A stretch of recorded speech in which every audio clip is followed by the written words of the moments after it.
Good Tuesday. Let me start out with Memorial Day weekend really quickly. I was here all weekend, got a chance to go to the Jazz Festival. Great weather, 24 venues, 70 bands, the best of Sacramento. It was awesome. So again, I see why people from all over the state and beyond come for Jazz Jubilee. I think Old Sacramento is still one of our best kept secrets. In terms of the day, what's on my mind is really, we're about a week out from Election Day. So June 8th, we as Sacramentans and people all over will get a chance to cast their ballots. And I just want to encourage people in Sacramento to participate. You know, civic engagement is so important. We have an opportunity to say that, hey, we like things the way they are. That's the status quo, then let's keep them the way they are. If we want change and new energy and new ideas and commitment, then we certainly get a chance to hold people accountable. So again, the election is really on my mind in terms of people going out and participating. You know, when I campaigned, it's taken me back to when I was running for mayor. Above all priorities for me were public safety. And if you look at what's happening even right now in Thomas and some other places, we're having incident after incident break out. And you know, one of the things that also is weighing heavily on me is our chief of police is up in Seattle, or will be up in Seattle the next 2 or 3 days. And I think we need to all realize in Sacramento we have a chief of police who is being sought after nationally. He has unprecedented community support at all levels in Sacramento, and sometimes you don't appreciate people till they're gone. And again, I wish that we were more proactive in trying to keep our chief of police here in Sacramento as consistent with budget being consistent with public safety being a top priority. I mean, we're about to lose or potentially lose our chief to Seattle. And you know, one of the things I campaigned on is how do we continue to elevate the profile of our city? How do you continue to have quality of life be essential? How do you become world class? How do you put the city on the map?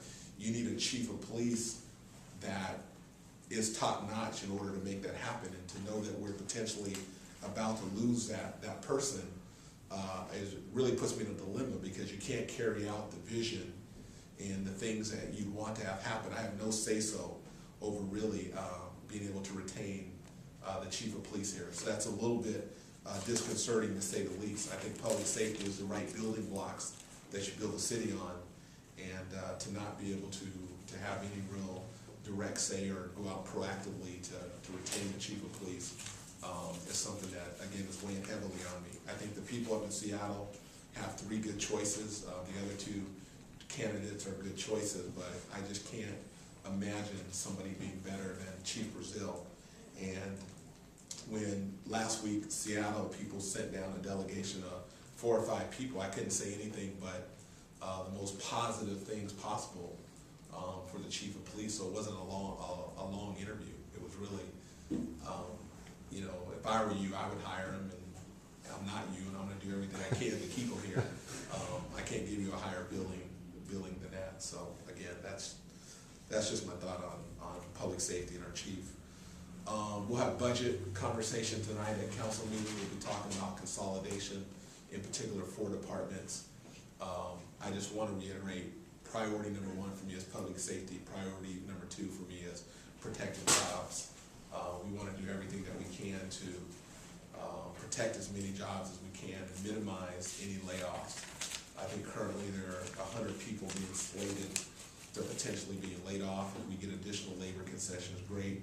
If we don't, you're talking about as many as another 80 to 100 people. And you know, when I think about morale in the city and how hard people work, and you know, that uncertainty is not good for anybody. So I'm hoping that we can get to where we need to be on our budget, not wait till the 22nd, but try to have the clarity for the tough decisions over the next 2 council meetings. So that way there can again be certainty and stability for the people, and they'll know what's coming down the pike on that. I think that's it. So if you guys have questions, be glad to address any questions. Mr. Mayor, just the reaction to Tyreek's citation and detention yesterday by the CHP. Well, I have to first of all confess that I, as well as many other people, went over 100 miles an hour at some point in time in our lives. He's still a rookie. That's the good news. He'll be a rookie till the start of the next season. And what I respect about Tyreek is anytime he's involved in something that may not be the best scenario, he always reacts with class, accountability. He's cooperative and very respectful. And I think what I would just say to people in Sacramento, and let's remember that he's 20 years old, and he's going to grow up right before us. So we're going to see this young man develop in the coming years. And I think the mistake he made, he realized it wasn't the smartest thing to do. He owned it, he's accountable, and he'll follow the necessary steps going forward. I think we as, when I was a professional athlete, we're high profile. These are stories that we're going to be scrutinized, and they're going to make news whether we like it or not. And that's just an additional burden and responsibility that we all have to bear. You've released the draft of your latest charter reform measure. At this point, do you think you have 5 votes on the city council, and if so, who would they be? That was a good follow-up question.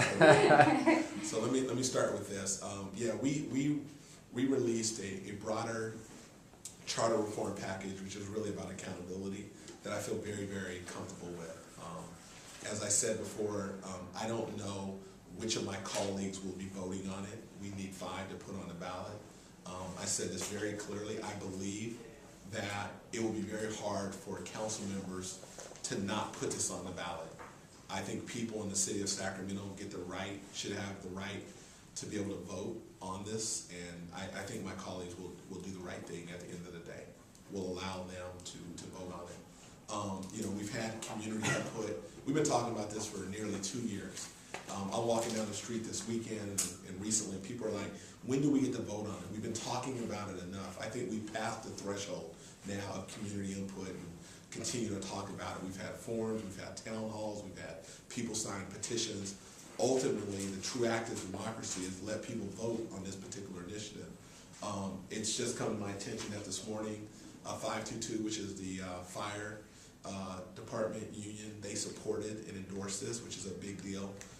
So we have public safety fully on board, as well as a host of other people. This is an opportunity where I think people now are feeling we want to modernize our form of government, and we want a chance to vote on it and get our say. And I think I said this before, I really believe that at least 5 members on council, if not more, will say, you know what, we get a chance to weigh in on June 15th, they get a chance to give input, and then eventually I do believe we'll put something on the ballot. We'll vote to put something on the ballot so the people of Sacramento can vote on it. I think part of that package, the budget would be submitted 30 days earlier than it is now. Yes. Yeah. You've expressed some frustration. This budget cycle, with it coming out a little bit later than normal, I mean, what effects can that have on the city? Well, I think again, the morale is low. There's a lot of uncertainty, and people are scared for their jobs. I mean, that's real. I mean, we're having one of the most trying times since the Great Depression. Then we've had an influx with city managers. You have one city manager leave, and you have a new interim coming in. I commend Gus Vina because he's taking over the helms with a short time frame of really trying to, be proactive and put us in a good situation really quickly. But as a result, the way our budget cycle is, at least in my estimation, it gets ratified on June 22nd. There's one public hearing that really takes place, a month before. I'd like to push that out even further. So you have 2 public hearings, and then we're making a lot of these decisions a month in advance, as opposed to with 2 months in advance, as opposed to just 1 month. So that's kind of my quick take on it. I think that a lot of these decisions should be happening sooner, and we should be talking about them sooner, and then that way we can create the certainty for people to know what to expect going forward at an earlier date. I don't like it. I don't feel comfortable when city employees don't know their fate until 10 days before the end of a fiscal year. You mean whether or not they'll be laid off? Whatever their fate may be, laid off or not, yes, that's part of it. Mayor, let me jump back to Chief, if I can, real briefly. You talk about how it's up to them to narrow it down to whomever they want. Is there anything you can do